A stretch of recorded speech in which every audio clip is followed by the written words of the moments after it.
का खत्म हो रहा था। वो जंगल में बहुत खुश था। वो लकड़ियां इकट्ठा करके आग जलाता है और कई महीनों बाद पहली बार सुकून से सो जाता है। पर अगला दिन उसके लिए सुकून का था या नहीं, ये कोई नहीं जानता। दूसरी तरफ हम वार्डन को देखते हैं, जो अब भी क्लाइमन की तलाश में था और उसने अपनी सर्च पार्टी को हुक्म दिया कि वो 500 किलोमीटर के दायरे में क्लेमन की तलाश करें। वहीं क्लेमन एक जंगल से होता हुआ आगे बढ़ रहा था कि अचानक वहाँ एक बर्फीला तूफान आ गया। ये तूफान इतना तेज था कि बड़े बड़े पेड़ भी जमीन से उखड़कर गिरने लगे। क्लेमन जैसे ही आगे बढ़ने की कोशिश करता है, एक बड़ा सा पेड़ सीधा उस पर गिर जाता है। क्लेमन की किस्मत अच्छी थी कि शाम में 2 आदमी यहाँ से गुजरे जो सोने की तलाश में थे। उन्होंने क्लेमन को देख लिया और वक्त पर उसकी जान बचा ली। उसके बाद ये तीनों एक साथ आगे बढ़े और कई दिनों के सफर के बाद बर्फीले मैदान से बाहर निकल आए। रास्ते में उन्हें एक दरिया मिला, जिसे पार करने के लिए उन्होंने लकड़ी की एक कश्ती बनाई। दरिया पार करते वक्त वह आपस में बातें करने लगे और एक दूसरे को बचपन के किस्से सुनाने लगे। लेकिन इसी बीच दरिया का बहाव तेज हो गया और कश्ती काबू से बाहर होने लगी। ऐसे में एक साथी का तवाजुन बिगड़ गया और वह सीधा पानी में जा गिरा। उसे तैरना नहीं आता था, वह डूबने लगा। ये देखकर क्लेमन ने पानी में छलांग लगा दी और किसी तरह उस आदमी को किनारे तक लाकर उसकी जान बचाई। दूसरी तरफ उनका दूसरा साथी उन दोनों को डूबने के लिए छोड़ देता है और अकेला आगे बढ़ गया। उसका दूसरा साथी बहुत ही लालची था। उसे लगा कि वो दोनों मर गए होंगे और लालच के चलते उसने अपने दोस्त का सोना भी खुद के पास रख दिया। थोड़ी देर बाद जब क्लेमन और दूसरा आदमी टेंट तक पहुंचे तो उस आदमी को अपने दोस्त पर बहुत गुस्सा आया और उसने उसे गोली मारकर उसकी जान ली। उसके बाद क्लेमन और वह आदमी ने सामान उठाया और सफर जारी रखा। वे दोनों कई महीनों तक इसी उम्मीद पर चलते रहे कि कोई इंसानी आबादी उन्हें मिल जाए। लेकिन दोबारा सर्दियों का मौसम आ गया और हर तरफ के जंगलात बर्फ की सफेद चादर में छुप गए। उस आदमी ने जो सामान उठाया था वह काफी भारी था, इसलिए उसे बर्फ में चलने में मुश्किल हो रही थी। ये देखकर क्लेमन ने उसका बोझ हल्का करने की कोशिश की और कहा कि कुछ देर के लिए अपना सामान मुझे दे दो। लेकिन यहाँ उस आदमी को शक हुआ कि शायद क्लेमन भी उसका सोना चुराना चाहता है, इसलिए उसने क्लेमन पर हमला करके उसे नीचे धकेल देता है, जिससे क्लेमन बेहोश हो जाता है। थोड़ी देर बाद क्लेमन को होश आया तो उसने देखा कि भेड़ियों का एक झुंड उसकी तरफ आ रहा है। अपनी जान बचाने के लिए वो एक दरख्त पर चढ़ने लगता है, लेकिन पेड़ पर चढ़ते वक्त एक भेड़िया उसका पांव पकड़ लेता है। लेकिन दरख्त कमजोर था और दरख्त दरमियान से टूट गया, जिससे क्लेमन नीचे गिर पड़ा। अब क्लेमन को लगा कि उसकी मौत पक्की है। तभी अचानक गोली चलने की आवाज आई। क्लेमन ने आंखें खोली तो उसने देखा कि कुछ भेड़िए मर चुके हैं और जो जिंदा थे वह भाग चुके हैं। दरअसल इलाके के शिकारियों ने आकर उसकी जान बचाई। वो उसे अपने गांव ले गए, जहां गांव के लोगों ने उसका इलाज किया। बरसों की मेहनत के बाद क्लेमन एक इंसानी आबादी तक पहुंच चुका था। लोगों को देखकर उसे बेहद खुशी हुई। कई दिनों तक वो गांव में रुका और लोगों ने उसकी खूब खातिरदारी की। एक दिन गांव में एक लेटर आया जो किसी और का नहीं बल्कि खुद वार्डन का था। इसमें लिखा था कि एक जर्मन फौजी हमारी जेल से फरार हो चुका है और अगर किसी ने उसे पनाह दी तो वह गद्दार कहलाएगा। अब ना चाहते हुए भी क्लेमन को यह गांव छोड़ना पड़ा, क्योंकि अगर वो यहाँ से नहीं जाता तो वार्डन इस गांव वालों को भी सजा देते। जाने से पहले गांव के लोगों ने उसे खाने पीने का सामान और एक शिकारी कुत्ता दे देते हैं। इस लंबे सफर में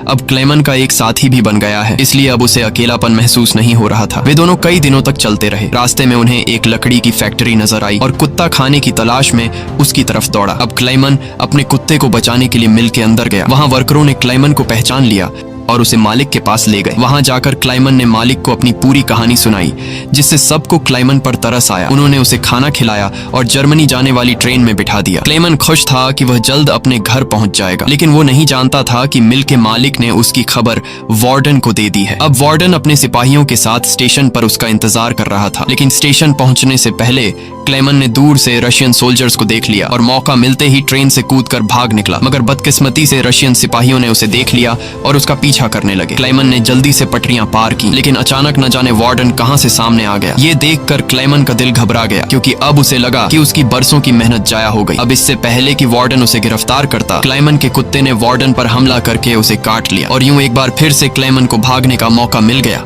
और वह पूरी जान लगाकर यहाँ से भागने लगा। लेकिन तभी उसे गोली चलने की आवाज आई और जब उसने पीछे मुड़कर देखा तो उसने अपने कुत्ते को मरा हुआ देखा। ये देखकर क्लेमन को काफी दुख हुआ, लेकिन इसके बावजूद भी वो रुका नहीं और अपनी पूरी ताकत से आगे बढ़ता रहा। उसके बाद वो पुल के ऊपर चढ़ा और नीचे से गुजर रही ट्रेन के ऊपर कूदकर वहां से भाग निकला और कुछ इस तरह से वो वार्डन के हाथों से फिर बच निकला। अब ऐसे ही दिन गुजरते गए और क्लेमन आहिस्ता आहिस्ता इस सफर में आगे बढ़ता रहा। देखते ही देखते साल 1952 आ गया और अब क्लेमन को जेल से भागे हुए पूरे 7 साल हो चुके थे। वो उस वक्त सेंट्रल एशिया में था और एक गांव के मेले में इधर उधर भटक रहा था। उस मेले में उसने खाने पीने की अलग अलग चीजें देखी। खाने को तो उसका मन कर रहा था, लेकिन उसके पास पैसे नहीं थे, इसलिए वो दिल पर पत्थर रखकर आगे बढ़ गया। तभी उसकी नजर 2 लड़कियों पर पड़ी जो मेले में पैनकेक्स बेच रही थी। क्लेमन ये पैनकेक तो खाना चाहता था, लेकिन उस बेचारे की जेब में 1 पाई तक नहीं थी, इसलिए वो मायूस होकर आगे चलने लगा। पर तभी उनमें से एक लड़की को उस पर तरस आ गया और उसने पैनकेक का एक हिस्सा तोड़कर क्लेमन को दे दिया। पहले तो क्लेमन को थोड़ा अजीब लगा, फिर उसने लड़कियों का शुक्रिया अदा करते हुए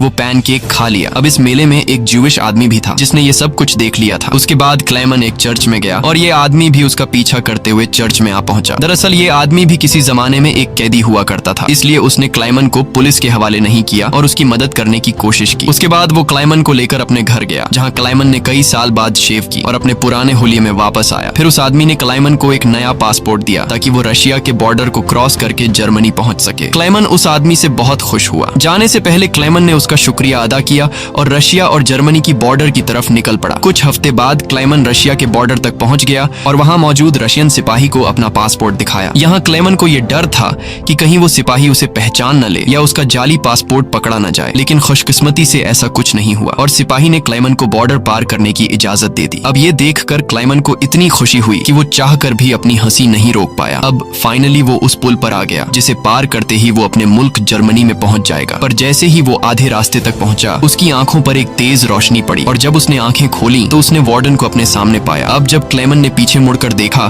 तो वो अभी भी रशिया की जमीन पर था और इसका मतलब ये था कि वार्डन अब भी उसे गिरफ्तार कर सकता है। अब यहाँ क्लेमन का दिल टूट गया क्योंकि उसके इतने सालों की मेहनत अब मिट्टी में मिलने वाली थी। लेकिन तभी कुछ ऐसा हुआ जिसकी उम्मीद खुद क्लेमन को भी नहीं थी। यहाँ वार्डन ने उसका रास्ता छोड़ दिया और उसे आगे जाने की इजाजत दे दी। अब पहले तो क्लेमन को यकीन नहीं हुआ, पर फिर भी वो हिम्मत करके आगे बढ़ा। दरअसल वार्डन क्लेमन के जिंदा रहने के जज्बे और उसकी बहादुरी को देखकर उससे काफी इंस्पायर हुआ, इसलिए उसने क्लेमन को गिरफ्तार नहीं किया और उसे अपने मुल्क वापस जाने दिया। और तभी वार्डन उससे ये कहता है, ये लड़ाई बस 2 सोल्जर्स के बीच थी, एक मैं और एक तुम, और इसे तुम जीत गए, जाओ अपनी जिंदगी जी लो। अब फाइनली क्लेमन ने उस बॉर्डर को पार किया और अपने देश जर्मनी पहुंच गया। इसके बाद वो अपने घर के करीब पहुंचा जहां उसने अपनी बेटी और बीवी को देखा। अब थोड़ी देर बाद वो दोनों चर्च जाने के लिए घर से निकलती हैं तो क्लेमन भी उनका पीछा करता हुआ चर्च में आ गया। हालांकि क्लेमन ने अभी तक अपनी बेटी को आवाज नहीं दी थी क्योंकि उसे उम्मीद थी कि एक दिन जरूर उसके पिता आएंगे। जब उसकी बेटी ने पीछे मुड़कर देखा